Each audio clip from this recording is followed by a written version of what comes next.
My mental health before Tennyson was very rocky. The cops were called a lot because there was no other resource for my family to help me get help and to keep everyone safe. It was scary and just unsettling and kind of humiliating at some point.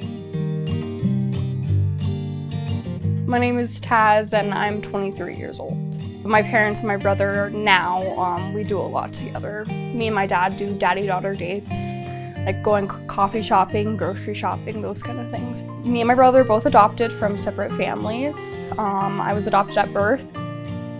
As a teenager, Taz, even from when she was younger than that, she's always wanted a lot of autonomy and independence, and so any kind of guidance or limits or boundaries presented a moment of blow up and chaos.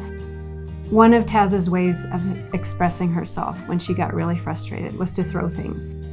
I did feel hopeless. I felt like there's no one wants to help me at some points. Yeah, the ending my life or hurting everybody else, like everybody else is the bad guy, was the only way to kind of feel better. We started getting help from Tennyson Center when Taz was maybe 15 or 16. And there's a couple of different ways that we've utilized Tennyson services. One was through some short-term residential, and another was through community-based resources where therapists would come into our home and work with not just her, but with all of us. When Taz was staying at Tennyson for a bit, it was almost like respite care. It gave us a chance to begin to breathe again. It gave Taz a break too. It allowed everyone to reset, and that gave us that space that we could grow towards something better. With Tennyson, they did give me more freedom to be able to do things, go outside, have responsibilities to help me get used to going back to being at school, at home, but also made me realize like there's a reason for like the struggles I have, and it's worth it. It's worth like being alive and doing the things I need to do. I had this big aha moment at some point where I realized it wasn't just Taz as the patient, it was our whole family as a system. And we needed not just to work on her, not just to work on me, but to work on the space between us.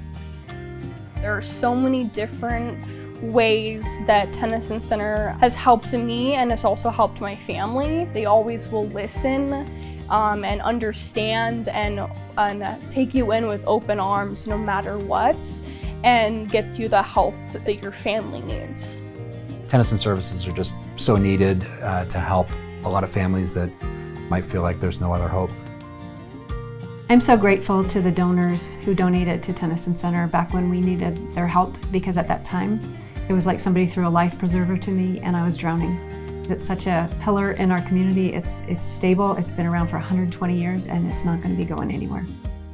In the past, like when I was a teenager, I was just constantly thinking of, oh, I'm bad, or the trauma, or this is never going to end kind of feeling my emotion state. So me now being successful, I'm 3 years being on my own, is very good. I've worked really hard to be where I'm at, and I'm proud of myself, but I'm also happy that my family, we're very strong now too.